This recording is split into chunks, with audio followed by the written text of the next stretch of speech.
So, good day, everyone. We're here for another episode of the DVD show. So, for today, we have a former UP Fighting Maroon and now currently playing in the NBL in Australia. So, I'll now welcome here on the DVD show James Spencer. Thank you for joining me here on the podcast. Thanks for having me, Diego. Yeah, so to start things off, I wanted to ask how have been you been doing? Like there you could see in the background that you're not here in the Philippines and you're playing in Australia. So I wanted to ask if you're still playing for the same team, the one when they said the Dan Diong Rangers in the NBL, or are you playing somewhere else now? Um, it's actually it's actually just to clarify, I'm not playing the NBL. I'm playing the NBL one. So they're Oh, in a okay. they're an affiliate league. So the way that they run it, the way that they structure it here is like you have the NBL one season for 6 months, and then on the back of that you have the NBL season. So they stagger, and players that play in the NBL will also play in the NBL one. So it's the off Okay. season. It's the off season at the moment. I'm kind of just, enjoying being home, working on my body, kind of preparing myself for the next opportunity. I am looking to probably play another season of NBL one, and then see where I can go from there. I'd love to kind of climb the ranks in Australia if I can.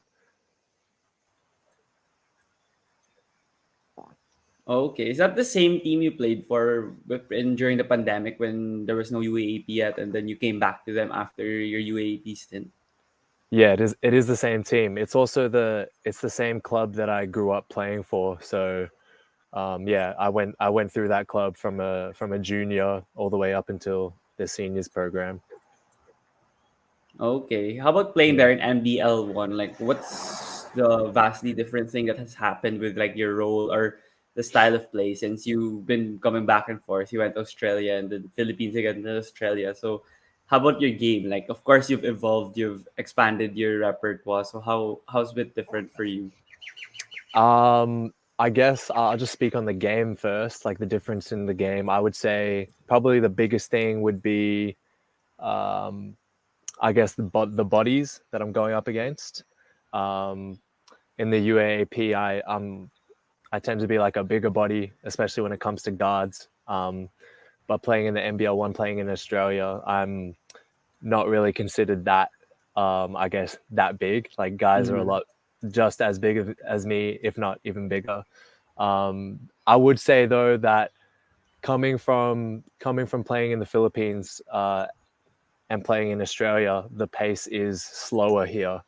Um, but I feel like there's more emphasis on system and executing plays, and probably just more team concept, team based basketball is played here, whereas Philippines has that flair and sort of that a little bit of isolation, sort of style of play.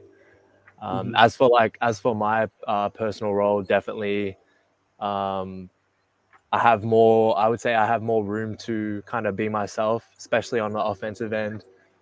Just kind of do my thing and create advantages for the team. So it's nice. It's nice to have I guess like a role that I can kind of expand my game into. And I hope I can Mm-hmm. just keep on building into that as my career progresses. Yeah, that's gonna happen for sure because here in UP in like several years you were able to also expand your role from the first couple of seasons and then for the one after the pandemic wherein you flourished as like a starter already for Coach Gold. So that's gonna happen for sure. But how about your contract with with NBL one? Like do you plan to stay there for how many years? Because I saw in an article that you also want to explore options like in Japan, Korea, or other Asian countries. It's not too like NBL one contracts. They're not too. I guess they don't really tie you down. It Mm-hmm. also depends on the relationship you have with the coaches and like the organization. At the end of the day, it's still only a like semi professional league. So um, if a bigger opportunity overseas comes along for me, then that's just a conversation I'll have at that point in time. But I'm sure there wouldn't be, like any problems with me choosing to go abroad or wherever it is that I get Yeah. called. How about PBA? Are you considering that? PBA is always it's always something I've been considering. But for me, I would just like to kind of see what I can do back home first. Mm-hmm. Whereas I sort of feel like the PBA. I would hope that the PBA is like there for me when I'm Mm-hmm. if I am ever ready to make that jump. Mm-hmm. Um, I know what it's like to play in the Philippines. I know the love. I know the culture. So um, I wouldn't say that I'd never play in the PBA. I would definitely not say that. Mm-hmm. Yeah, I hope to see you soon back here because I enjoyed watching you play. Because when I play basketball, I like being 3 and D also, and that's how you played when you were in UP. So that's why I Yeah, man. enjoyed playing you, even if you were breaking our hearts because you beat LaSalle, especially in that season 84 Final Four game. So it'll be exciting to see you here in the Philippines. But I wanted to ask, since of course the UP fans are curious, that because you said that you'd come back for one more year as maybe the captain for season 86, but you decided to play there already in Australia. So how did that thought come about that you might play already pro, and then how long did it take and until the final decision? Because of course the UP fans miss you here, even if they have a very deep team now. Um, Look, to be honest, I won't like go too much into detail. There was, I guess, sort of um, just things that happened between myself and I guess like UP, the Mm-hmm. management and whatnot. But I just decided I thought it would be best for me to kind of move on with um, my career, and just that UP was sort of entering into a new era with you know all the players that they were bringing on board. Um, I sort of felt like it was the right time for me to sort of, I guess, step away and But yeah, I won't divulge too much into that. Yeah, for sure. Okay. Yeah, but then how long did that take for you to decide that? Or was it more of a shorter decision compared to other decisions you've had in your life that are big also? It was a huge decision for me. I did wanted to play another season, but Mm-hmm. just things happened, and I kind of just had to make a decision that was in my best interests. So yeah, Yeah, that's unfortunate. I feel because, of course, since you guys didn't win season 85, you'd want to capture the championship again as like the final thing that before you go back to Australia and like spread your wings there. But I yeah, guess these things happen for a reason that yeah. people may just need to infer. But now seeing UP play this year, how have you been able to watch some of their games, and what are your initial thoughts? Since you said it's a new batch, and actually they have a lot of rookies like Francis Lopez and more players getting playing time like Torculas and Abadiano and those players. So what do you see from UP now? I just, to be honest, I see a lot of the same stuff, but just I guess a better level of execution. It's just added experience. You have the core group of guys is very much intact. So I think they're going to do very well. They've been doing very well. I think, what is it, 7-1 so far. Yeah, yeah. Um, yeah, to be honest, they just need to keep doing what they're doing. Um, and I think their biggest test is always going to be Ateneo. Mm-hmm. Um, but in terms of it's nice to see guys like Alders and guys that have kind of waited their turn to have their shine and have their opportunity. It's nice to see them like finally get that chance to play on the big stage. And yeah, Mm-hmm. I do wish them all the best. Yeah, UP's bench is very deep. Like when some players got into foul trouble, like in the Ateneo game, they had a lot of fouls, but they still would have someone to replace the first five that would be as formidable as the main player. So I think Yeah. UP has the best chance actually to win the championship. But it's so funny also that I saw your comment when LaSalle lost to UP, and then Wacky passed it to CJ, and then you commented good pass. I don't know. What was that? Because it's so funny. Because my LaSalle friends sent it to me actually, and they were laughing about it. Because it's not like they dislike you. It's just it was funny because it was hard for us to accept that loss because we were up the whole game. it was just a cheeky little. It's just a bit of banter, nothing Yeah, nothing crazy. I know Wacky wouldn't take it personally or anything, but yeah. yeah, just I just thought, that was what I thought. That was the intrusive thought in my head. I just put it in the comments. Yeah, I think it got a lot of reactions from any UAP fan. So I think yeah, it's gonna be fun to watch another season of the UAP, and later we'll delve more into the earlier years you had. But yeah, I'd want to ask, since now you're in Australia, and when I interview my guests here on the podcast, I want to know and delve deeper more into their journey and being a like a big name in the sports world. So yeah, I wanted to ask if where were you like born, where did you grow up, and what were the initial interests you had when you were a child? Other, if not basketball, like something else before you actually got into basketball. Right. Yeah. So I was born and raised in Melbourne. Um, I I didn't really play basketball. Was the first, I guess. Actually, no. Tennis was the first sport I was into. Mm-hmm. I would get like lessons after school, but I never really made it that far. Uh, Other than that, kind of just like hobbies. We have like inter-school sports at in elementary school, primary school, and I pretty much tried everything like baseball and Australian rules football. Um, but basketball was always what I gravitated back towards. Most of my friends played that at school, so I always found myself on the basketball court during lunch times. And I actually started with a small kind of Filipino community close to where Oh, I grew okay. up. So yeah, it Yeah. was a Filipino club, and we would play in the local domestic competition. And those were kind of like my humble beginnings to an introduction to, I guess, organized basketball. Um, and then from there, I attended Roval Sports Academy, so that was my high school, but also a sports academy. So we spent a lot of time training, a lot of emphasis on our specific sports. There was many different sports at the school, so that really gave me a solid foundation to kind of put basketball as the focal point of my life and sort of just build my life around that. Um, as an Australian kid, you sort of aspire to study and play overseas in the US.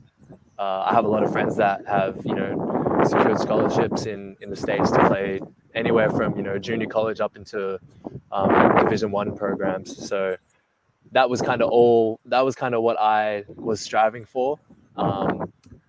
And in my senior year, actually, I had an injury. I had a back injury, and Oh, I stopped playing for like 11 months.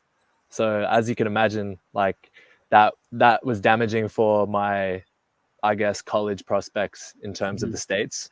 But it birthed a new opportunity for me to kind of explore the Philippines, and yeah, never look Yeah. back from there. Yeah, that's a silver lining. But then if you think about it, you had a lot of happiness also and a lot of like opportunities you gained from going here in the Philippines despite the injury. But I wanted 100%. to touch on that, like your playing style when you mentioned the communities and the clubs that you played in grade school and high school. Were you a like go-to scorer or like a main ball handler there, or were you already a wing that time? And if ever, like, how did you continue to like change your game or adjust your game in order to like flourish at a higher level of basketball? Because yeah, when you reach like high school, college, eventually, like you need to expand, or else you're gonna be left behind by the players that are improving. For sure, man. Yeah, that's a great question. I would definitely say, I think early days, when you're younger and there's less structure, there's less, I guess, expectation, and yeah, there's less expectation, whatever it is. Mm-hmm. You have a more free flowing, a more, I guess, yeah, you just have more freedom to play the game, and read the game as it comes to you. So, you know, growing up, I was always like, I never actually even cared about defense. Oh, okay. I was, I couldn't care less about it, to be honest. I was always I just really cared about getting buckets and just you know, I always had I'm a big believer in, you know, giving up a good shot for a great shot. So, Okay, you yeah. know, I'm just constantly surveying the floor. If someone's open and they should have the ball, I like to get the ball to them. So, yeah, I growing up was more of a point guard. Mhm. But obviously coming to the Philippines, having my sort of stature and my body, it made more sense for me to play at the wing. Um, Okay, yeah. so yeah, Yeah, yeah, yeah, go ahead, go ahead.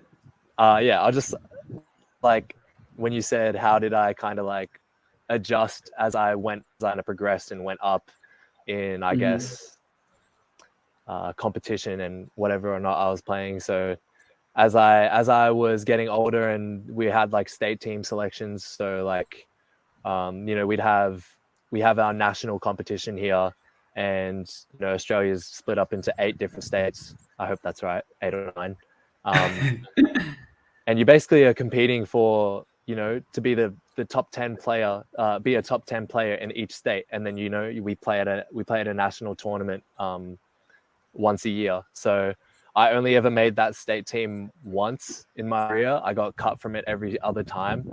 um, and yeah, it's kind of just funny, you know, you need to kind of accept that there's going to be certain people with certain roles.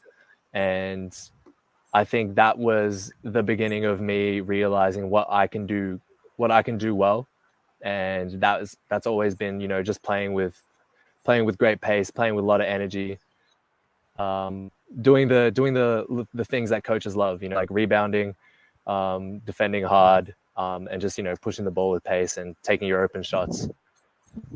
Mhm.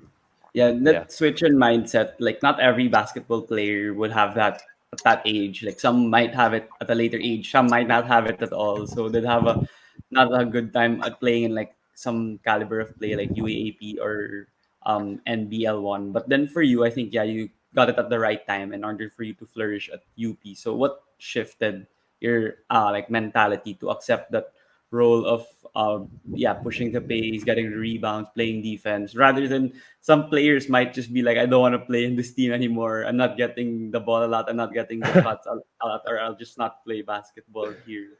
So yeah, I what mean, was the difference for you? I think when I first came to the school, the first 2 years, there was a bit of that like resistance from me, like, like I wish I could do this, but you know, I can't do this. You know that we already have guys here that are doing that. So, um, my rookie year was kind of just like, I'll be honest, you know, I came to the team like 2 weeks before the season, Wow. so Okay, that's so short. Yeah. extremely late, extremely late. Mhm. I was in, what's it saying? You know, I was just in over my head, basically. Mhm. I had no idea what kind of, I didn't even know that there was going to be drums at the games and stuff. So, my first game against UE, I actually like, Yeah. this is like a core memory for me, but like, I remember Yeah. Coach Mo Gingerich, he was like, after my first game when we went back to the dugout, he was like, "You look like a headless chicken out there," and I was like, "Damn, bro, like what the fuck? Like this is a crazy sort of like environment for me to play in. Like, Yeah. uh, playing in Australia, we never really, you know, the biggest crowds would maybe be like a couple hundred people. Oh, Um, okay, that's far from here. I mean, yeah, yeah. whereas, you know, the Philippines was just a Yeah. whole different beast, a whole different Yeah. energy, different atmosphere. But it really excited me.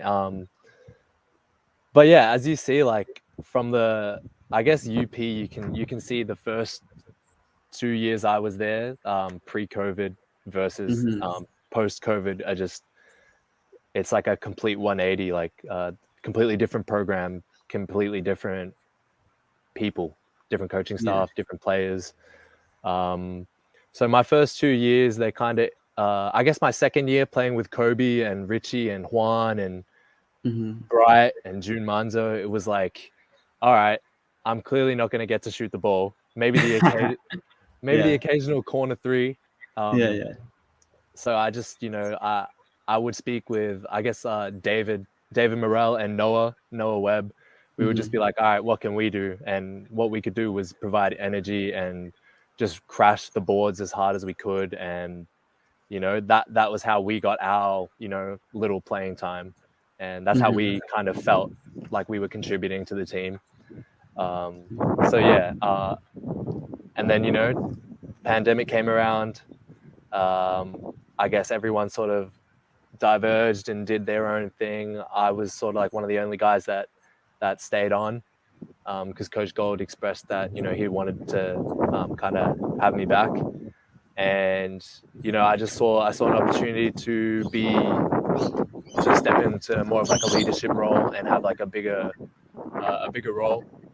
Mm-hmm. So that's just something I sort of relished at, and I sort of felt like my experience in the UAAP so far hadn't been what I wanted it to be. So Okay. I think I made the most out of season 84 and 85.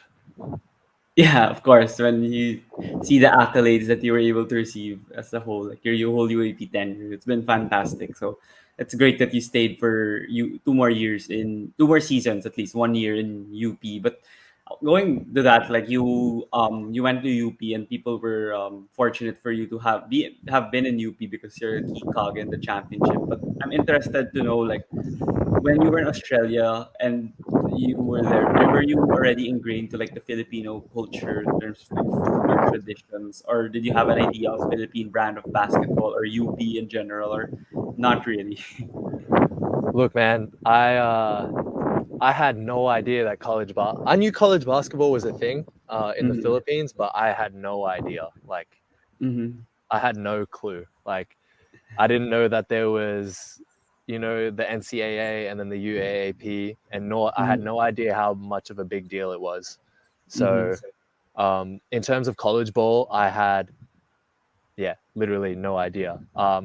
But in terms of like being immersed in Filipino culture, I looking back, I wish I had have been more, more inclined to learn about the Filipino culture, learn Tagalog. But growing up, it was sort of just mum didn't really have anyone to speak Tagalog with. She didn't really speak Tagalog with me. Um, Okay. and I just had one set of cousins really. So like my tita was also out here, and we were just all English speaking. The food was always there. It's always Filipino food at our family gatherings. Yeah. Um, but yeah, I would visit probably before I went to UP. I probably visited the Philippines 8 or 9 times, just like around the New Year's time. It was sort of around the time of my Lola's birthday as well. So um, Okay. and from that, I went to, I think when I was 14, I went to my first like PBA game. Yeah. And Yeah. yeah, I remember watching like Gabe Norwood, Mm-hmm.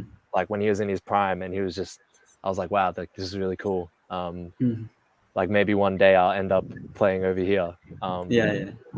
But yeah, man, when I got back into Australian life, and just kind of being in the rooms that I was in, I kind of was always just geared towards trying to get to the States.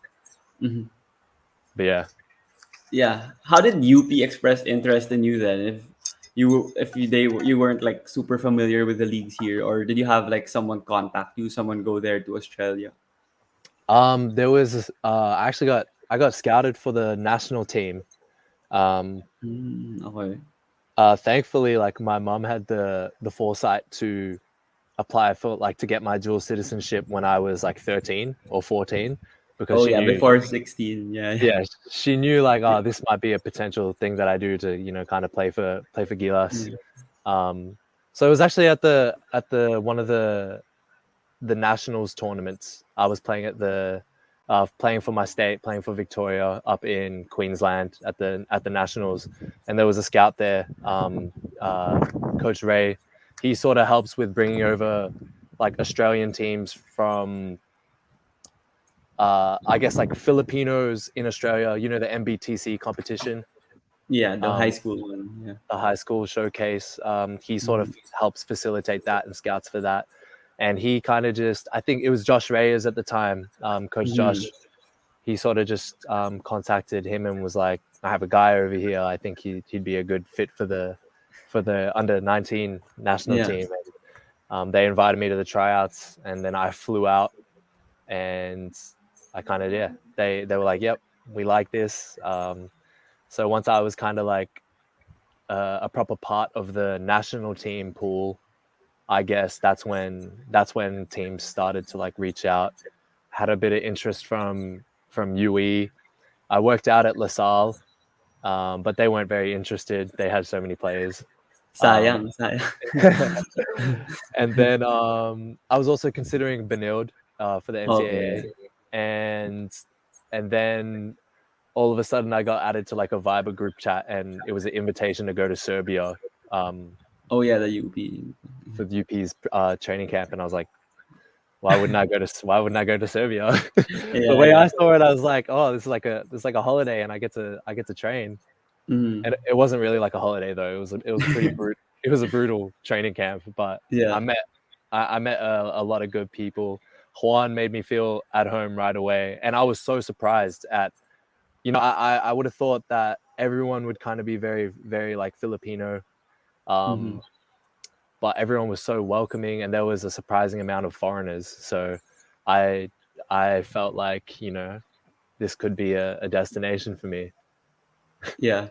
Yeah, I mean, of course, UP, they actually support their players well now, and they're able to. Of course, those players also, when you hear them talk in interviews, because I don't know them like personally, and they're very like team oriented. Also, that's why it's not a surprise that you guys finally won a championship, and yeah, that's why I think that it was a good decision also for you to go to UP. But then also you playing in the under 19. I wanted to ask, was that before like grade? Were you like grade 12 or grade 11? Like how, because you still hadn't decided your college yet, so you were still in high school that time when you played.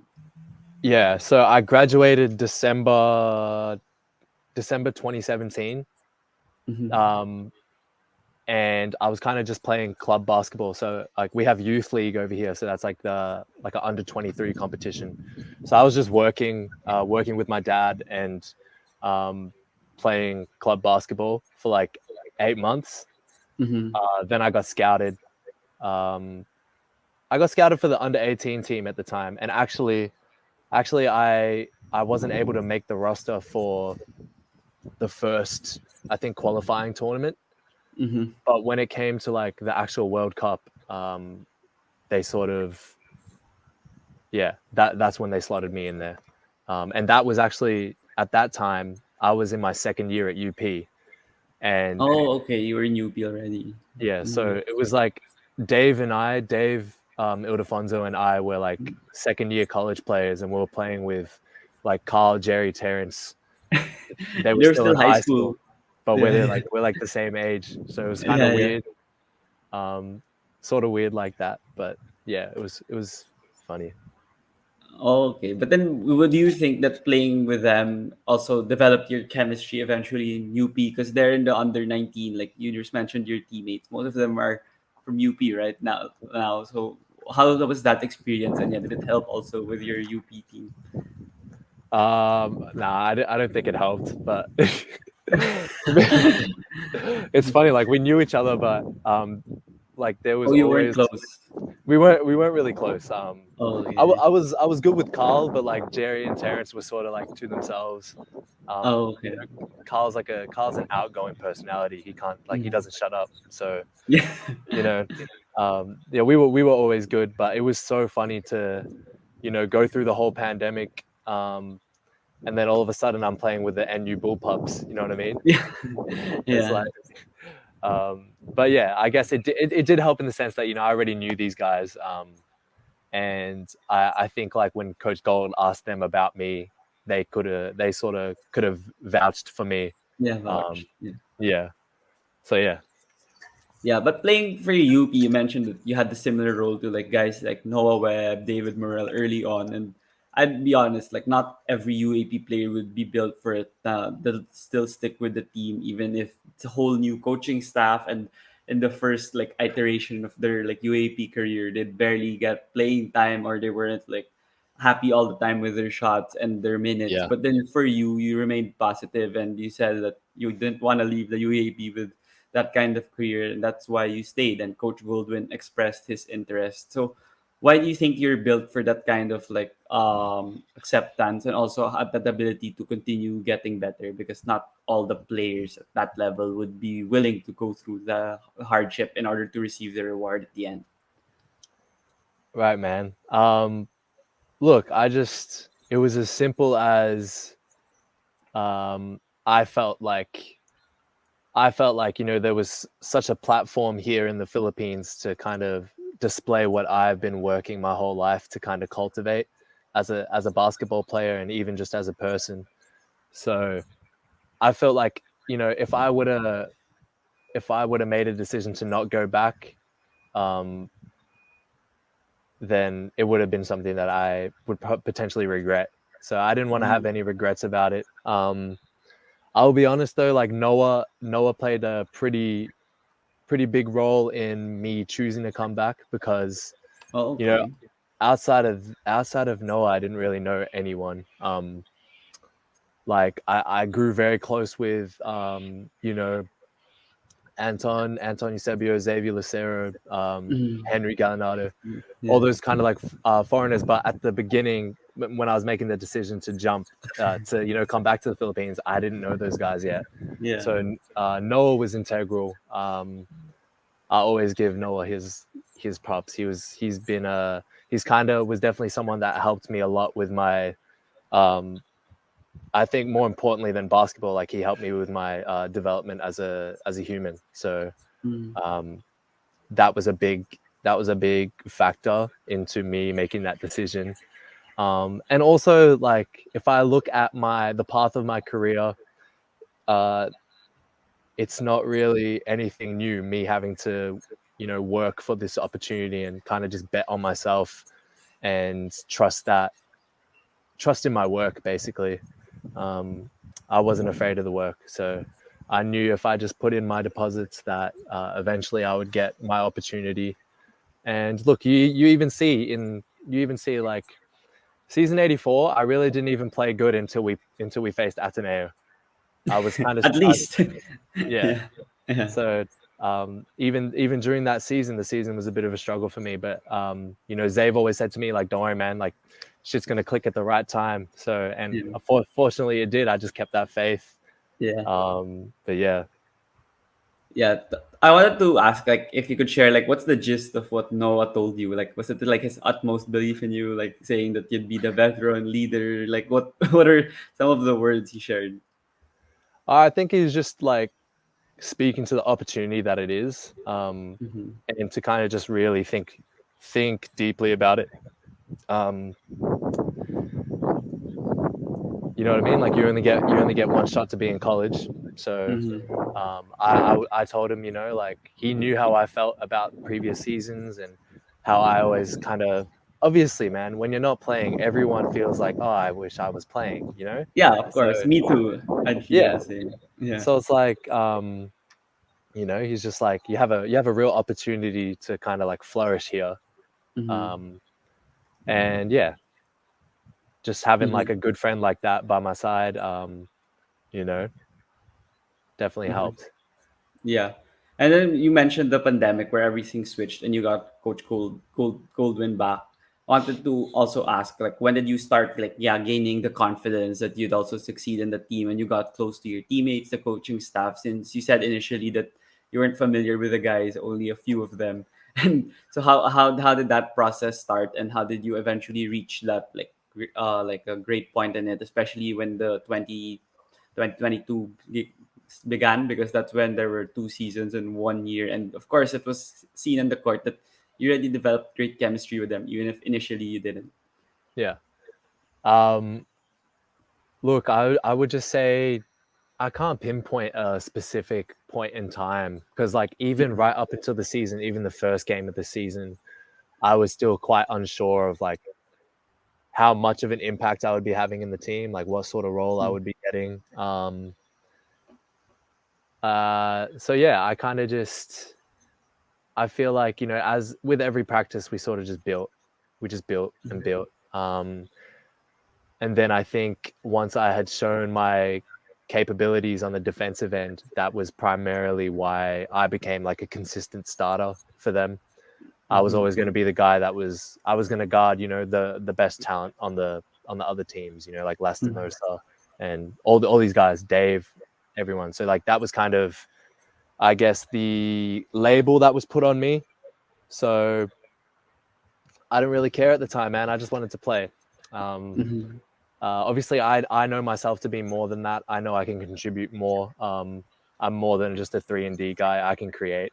But when you have guys, when you have guys in the system that are, just they're there to create offense. You gotta kind of see where you can get it in. So, you know, Yeah. And with your defense, I'm more curious to ask you on some of these players. Of course, everyone knows like who Dave Ildefonso is or like who Mark Nonoy is. But then for you, for some of these guys, people would ask like who's the toughest to guard, but I'm also want to delve deep, like for example Dave, like what actually makes him tough to guard compared to like what a casual fan would see that he's a shooter or something, like what actually makes some of these guys hard, and comes to mind first when I ask you about like yeah your defense and who you had fun playing against. um, I think, all right, my who do I think my toughest cover was? It's got Yeah, to and why? be What makes them tough? Like what's the something secret about them that not casual fans would actually see about them in the court? look. It's a toss up between Jerome and Shawnee. Oh, okay. Yeah. Yeah. So obviously, Jerome is just like a just ultimate creator. You Yeah. go under a screen and he's gonna pull up. You you Yeah. chase you chase him over a screen and he's gonna get to his floater, Hmm. or he's gonna get to the rack. So and also just that kind of he's so like he's small and quick and explosive. So um, he definitely had a speed advantage against me. So whenever I kind of did my job in stopping him, it was when I was able to kind of use my body and my length, and I was able to kind of be a bit physical with him. Um, and then when you look at like someone like a Shawnee, he's someone that's pretty much the same size as me, same physical sort of build. Hmm. Um, so, I think his game was I appreciate his game because of like the levels that he could score at. Yeah. You have to respect his three ball. He's gonna knock out. He's gonna knock down open threes, um, and it's not as simple as running him off the line because then he'll just get to his mid range game. And Yeah. obviously Unstoppable. and he has the Yeah. physicality to finish at the rim. So um, he's probably in terms of like what a well rounded scorer. I would say like Shawnee's probably. I'd say Shawnee and Zave would be like the best guys that I would say have been in the league.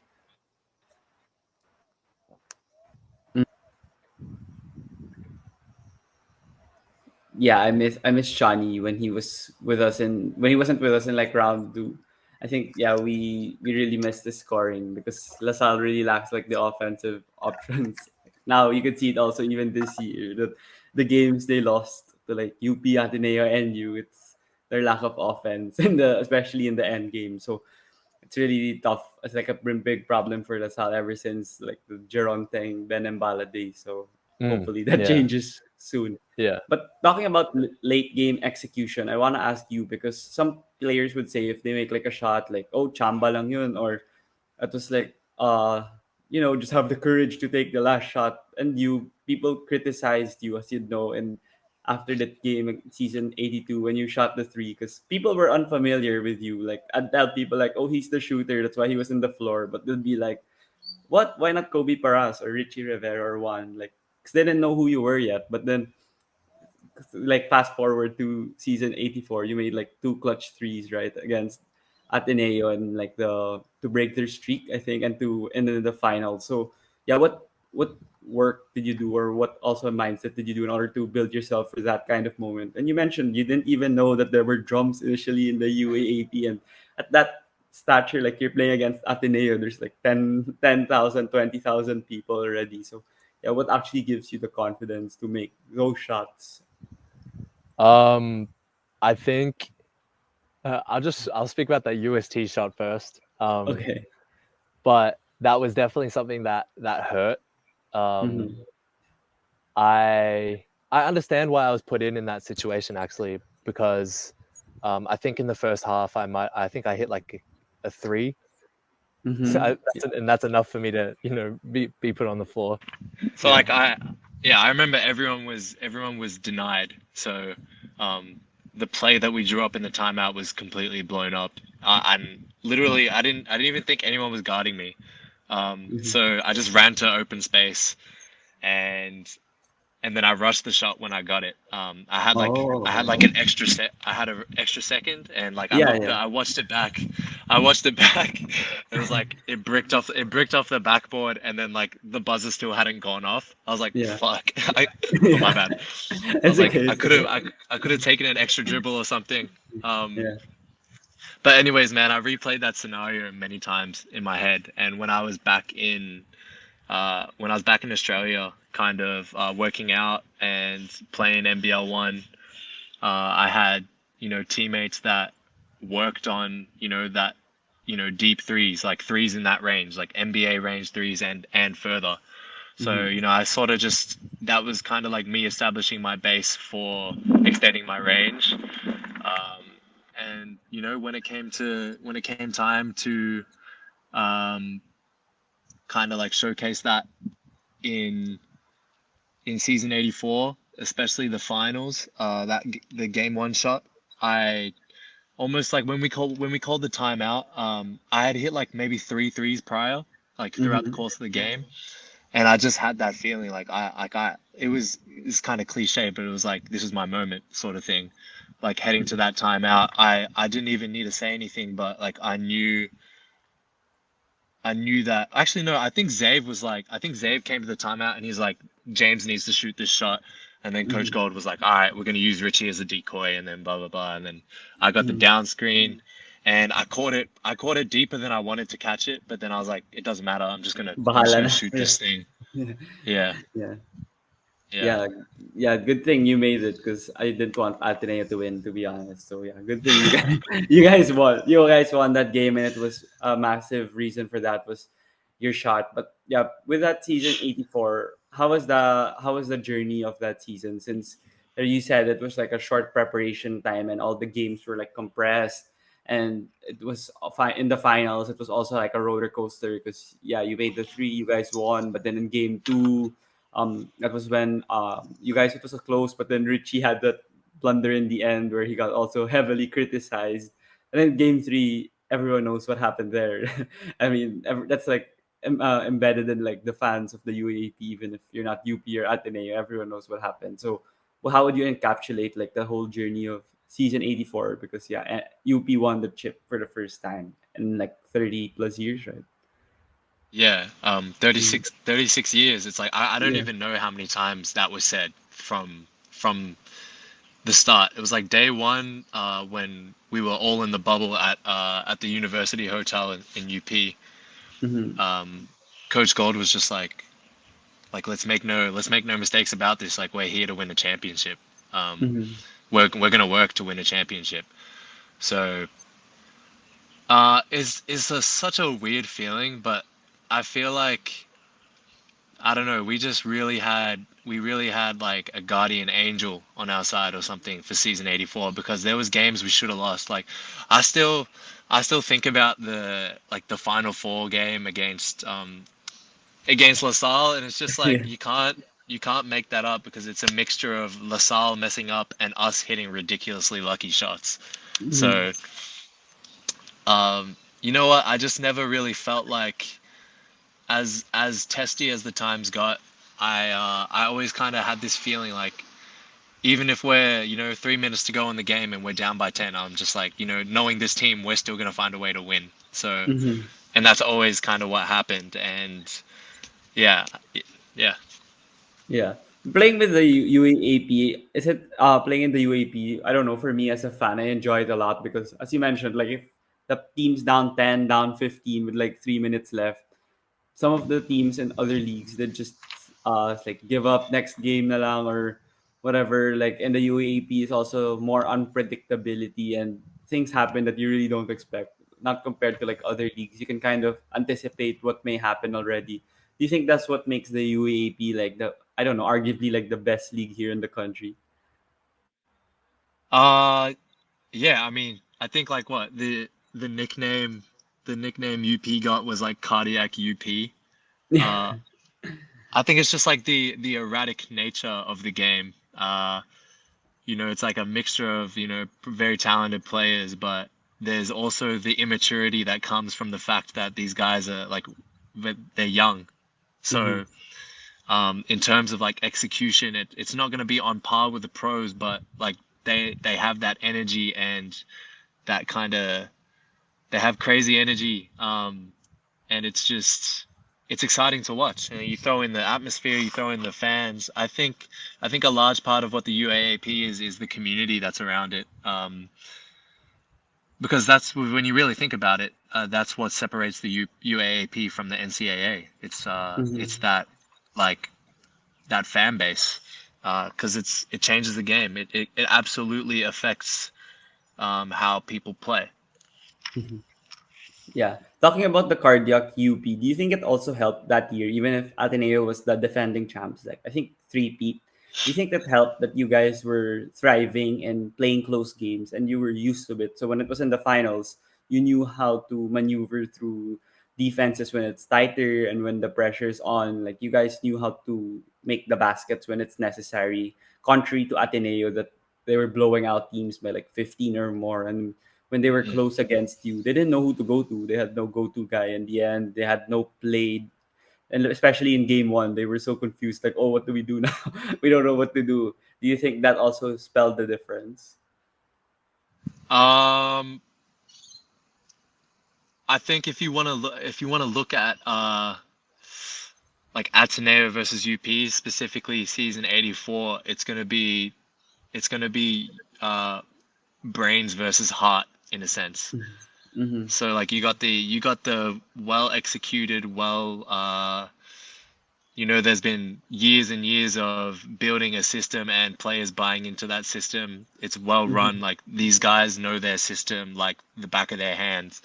Whereas a lot of the time for us, the reason why we won was it wasn't necessarily because we were following the system or running plays. It was just because we wanted that shit really bad.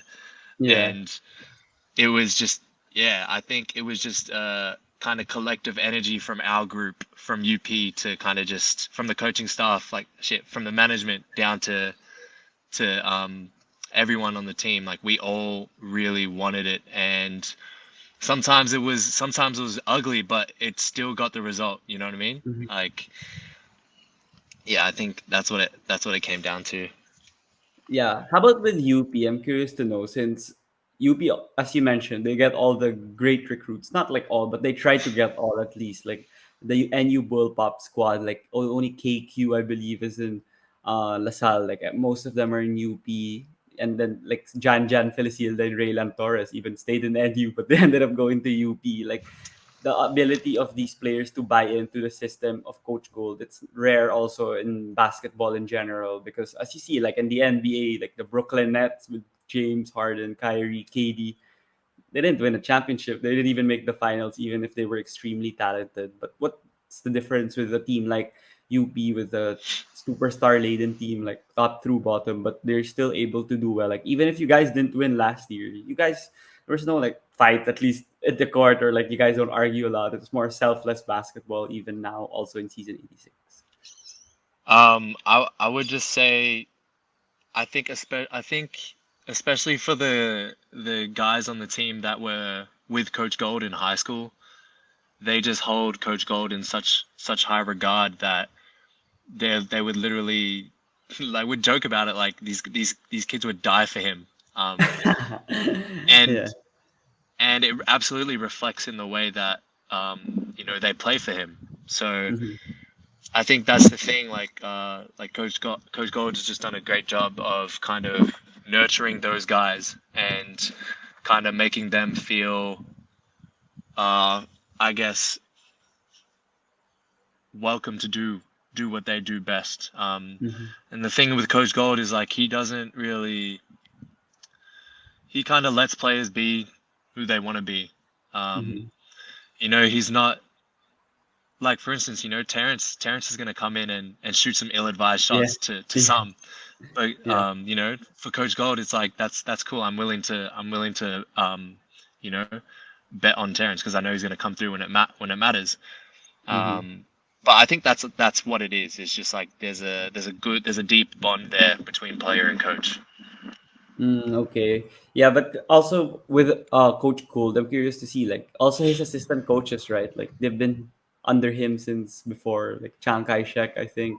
It's the same Yeah. also group, right? So I'm also curious with UP, like your assistant coaches, like how active are they? Like comparing it to like the other schools, I think UP has a coaching staff that's very hyper from like they're like the refs. They run like the refs.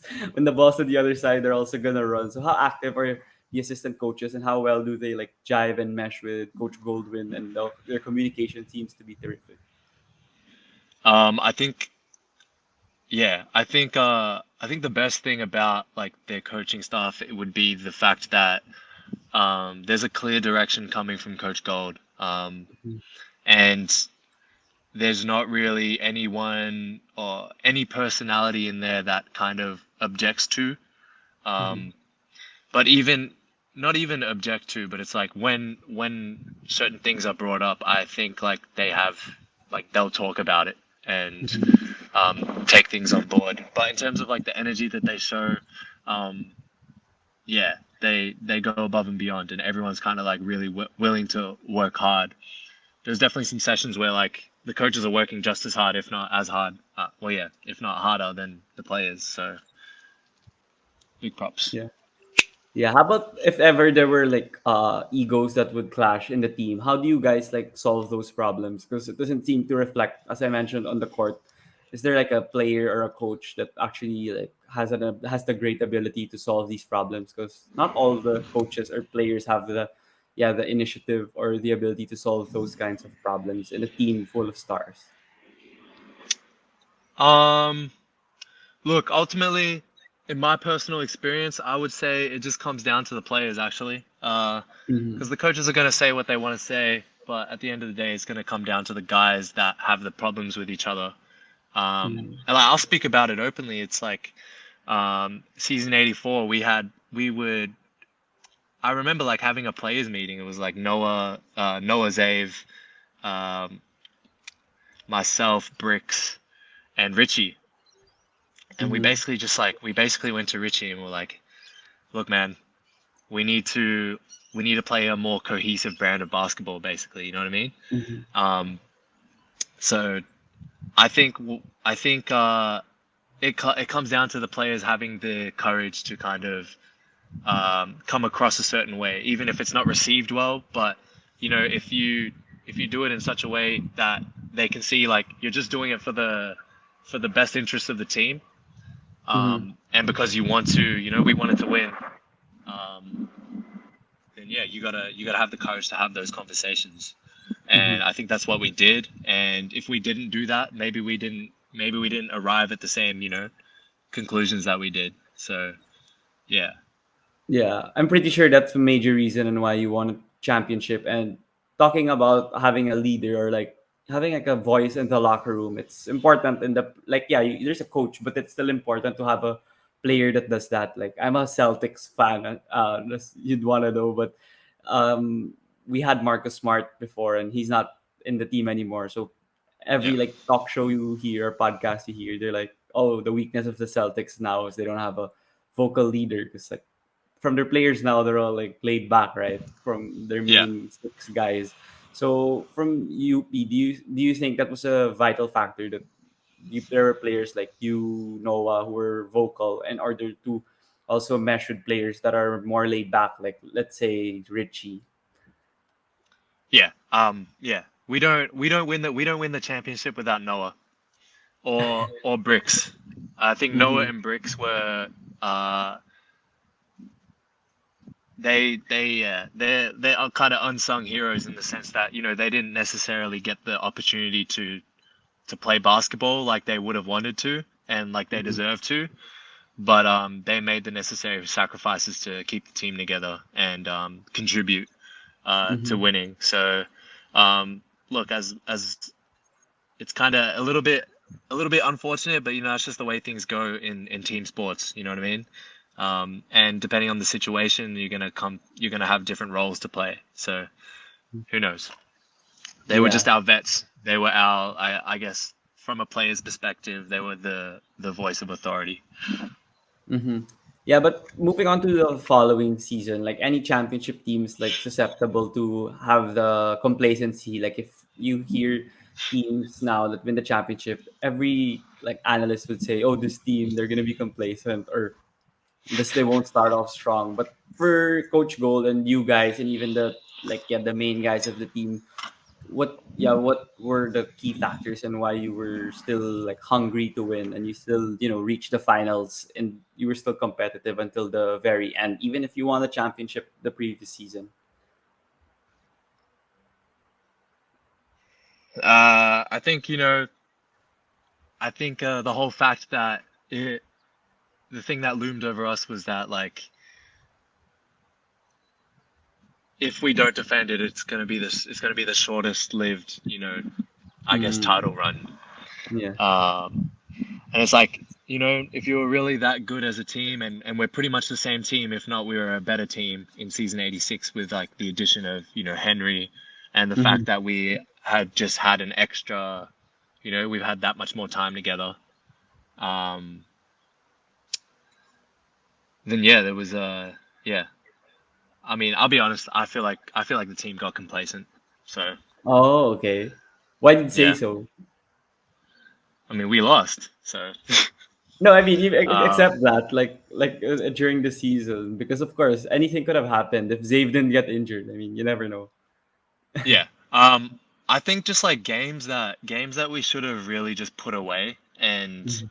like against, I'm talking about like maybe the bottom half of the UAAP. Mhm. Those are games where we really had a good chance to kind of execute and kind of work on that, our system, and being disciplined, and and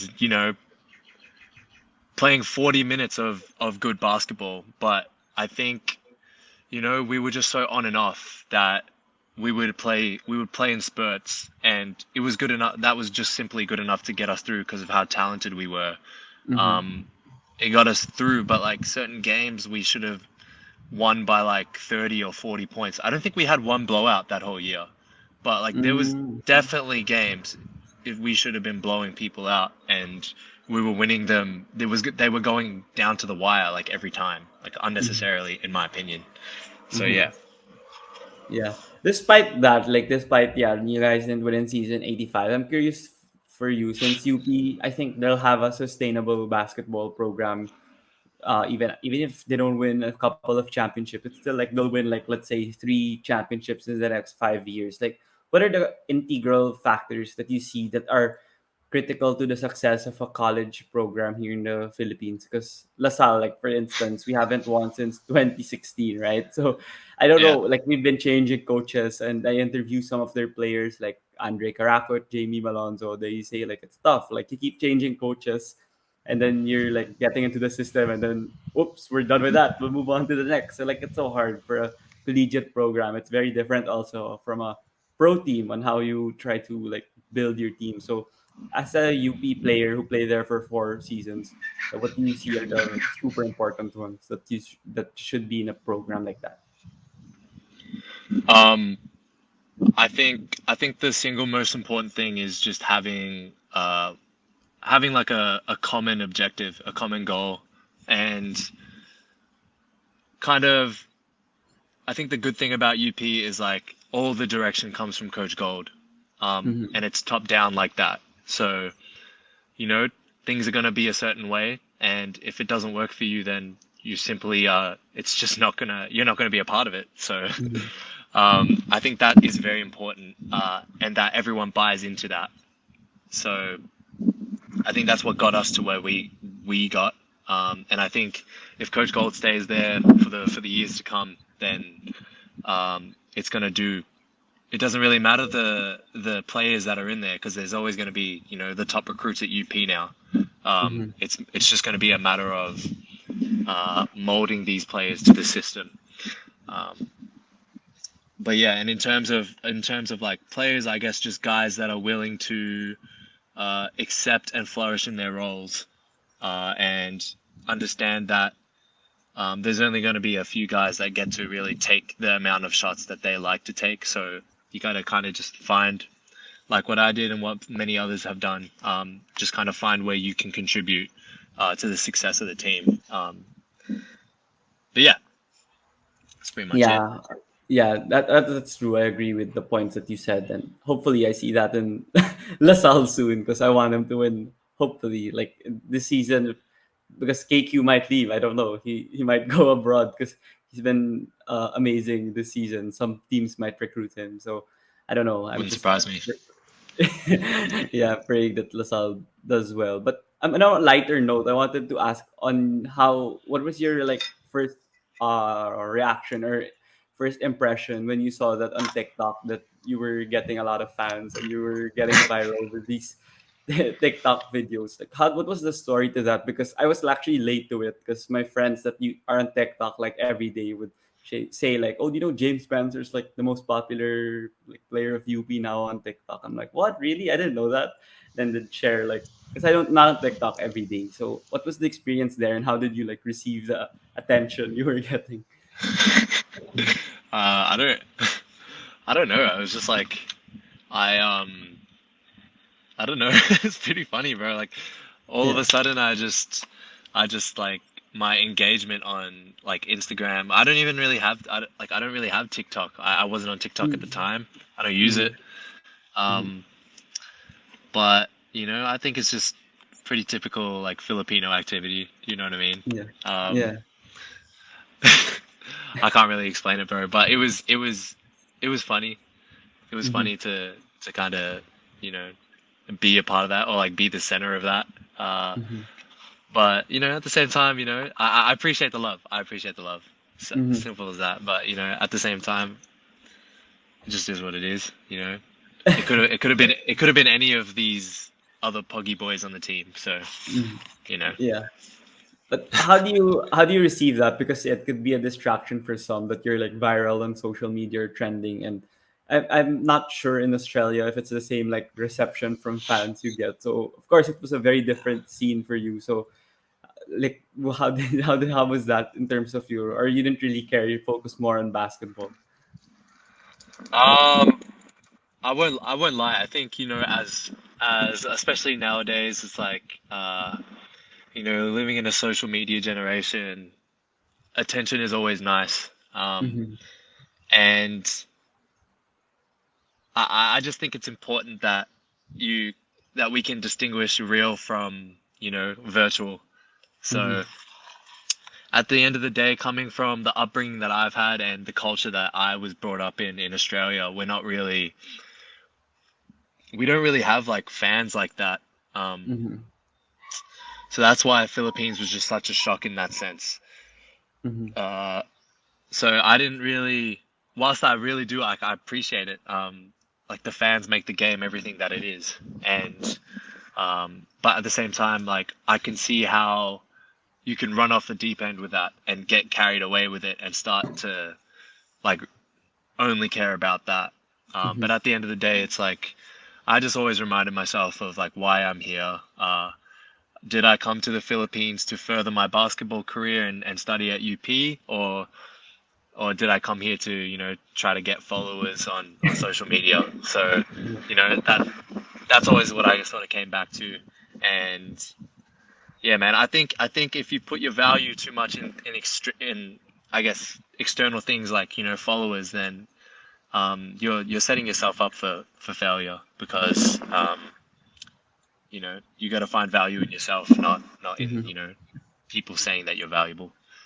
But Mm-hmm. yeah. Yeah, setting your priorities is a crucial factor in one's like career or like dreams and aspirations in life. But throughout this like 1 hour discussion we had, if the audience would like listen to this latter part of the interview and you'd want them to remember like one or two things about your whole journey and now playing in the NBL one, like what would you want them to stick? What would you want the audience to stick to them based from your whole journey? Like what do you want them to remember from you and what do you want to be remembered at, or like maybe specifically here in the Philippines, because maybe a lot of the ones that would listen to it are here in the country. I think uh, I think whether I like it or not, it's gonna be it's gonna be like centered around the championship and being just one of those key parts that were able to contribute to bringing a championship to UP. Um, I don't know. I just want to be remembered as a competitor, as a humble person, and a good teammate. I think those are good ways of describing my character. Mm-hmm. But also, I'd like to add that my career is just beginning. So you know, Mm-hmm. I plan on playing this game for a long time. So in terms of what I've accomplished already, I think what I'm going to do over the course of my career is going to make what I've done already seem quite small in comparison. So yeah. Yeah, of course. I'm gonna wish you all the best with your career, whether it be in the Philippines or not. But yeah, before we wrap up, James, thank you again for joining me on the podcast. I asked my guests a couple of questions before we end. So one of it is, like you mentioned already through your stories, like Filipinos are more timid and laid back when it comes to anything, but more or less even in social and political issues. But as you know, like athletes have their platform to actually amplify their voice and express their views and opinions, because you guys have a following and you can influence a group of people in order to have a certain belief in the politics or social issues. So as an athlete or sports personality, what was your reaction to athletes being vocal on these issues and using their voice to be heard and using their opinions, because not all people are for this, like in the US, right? There's some would say like you're an athlete, why would you speak on these issues, you're not an expert and stuff like that. Yeah. Well, I mean, I think it comes down to just this is the way that the society is constructed. So Mm-hmm.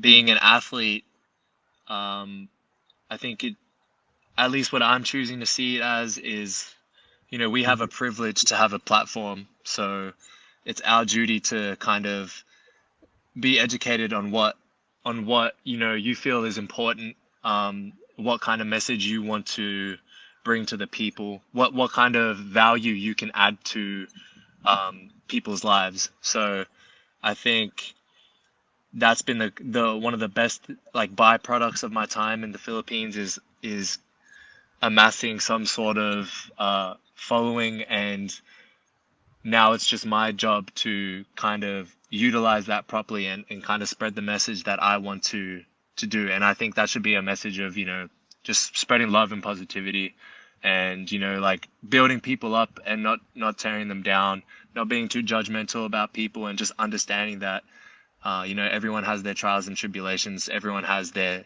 either, you know, like their stressful situation that they're going through.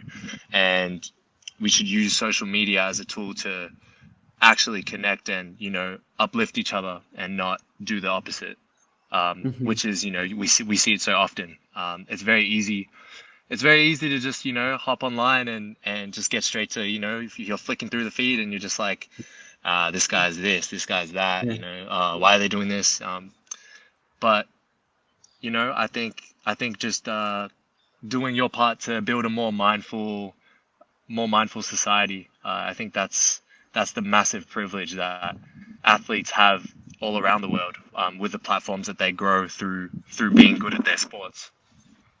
Yeah, it's a Yeah. brilliant answer that you gave there, and hopefully the audience would learn from also athletes like you, because you guys have terrific thoughts. Also, if you look about it, like any not only basketball players but also athletes from other sports. So the next question that would be more relaxed is, if you had the opportunity to have dinner with 5 people, dead or alive, who would you invite? Oh, oh, that's a good question. Well, I think number one's got to be Kobe Bryant. Okay, Rest in yeah. peace. Mm-hmm. Um,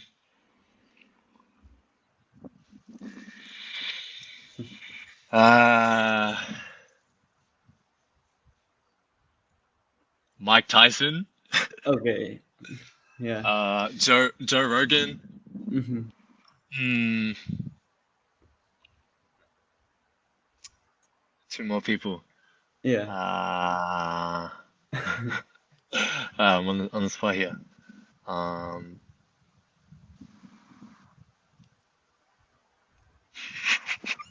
Try not to think too deeply about this, yeah.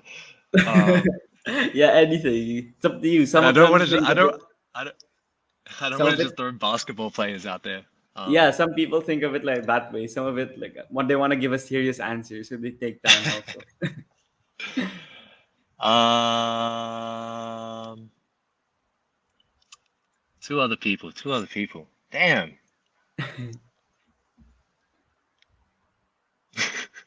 I'm actually out of blank, bro. Let's go. Let's go the. Alright, I'll just be a typical hooper. LeBron and Michael Jordan. Okay, yeah, yeah, of course. That's the three players that from our generation that would didn't want to meet Kobe, LeBron, and MJ. But yeah, for the final question, as you know, I message like athletes on social media and email and invite them on the podcast. Since I aspire to be like in the broadcasting or media world like now, since I just graduated actually. So, who would you suggest that I Congrats. would yeah, thank you. Who would you suggest that I would invite here on the podcast that would have a great story to tell or be a fun person to talk to, whether basketball or even other sports as well, if you have suggestions. I would have to go Zave or Noah. Okay, okay. Yeah. I was Zave or able to Noah. have Have you Zave had either of actually. them on? You've had Zave. Zave? Yeah. Yeah. No, not yet. But Um, then I hear he's an analyst now, so he's actually been active now with the UAP, right? yeah, I think he's been doing some stuff like that, some commentating and whatnot. Yeah, yeah. Um, Outside of that, who would I recommend? I reckon maybe someone that's already abroad. Mm. Like Renzo Bando, like that. Yeah, Renz would be great. Renz would be great. Yeah. I haven't had Or him Juan. actually. Oh yeah, one also, yeah. Yeah. Hopefully, hopefully. So yeah, thank you again, James, for going here on the DVD show. And I had a lot of fun learning more about your story since yeah, I wasn't familiar, especially with your stint in Australia, like on your early age. So it's good to delve deep into that topic. And do you have any final message before you Uh, Other than just thanks for having me on, man. I appreciate the go? questions that you asked me. Mm-hmm. Yeah, man. Just to whoever tunes into the show, I appreciate you guys taking the time and continue tuning in. Mm-hmm. Appreciate it. Mm-hmm. Yeah, much love Okay, okay. Is it okay if we take a picture before you go? for sure, man. Okay, I'll take it from here. One, two, three. Okay, thanks, James, for joining me here on the podcast. And yeah, see you soon here in Thanks, man. the Philippines, hopefully. See you in the UAP. Hopefully, bro. Hopefully.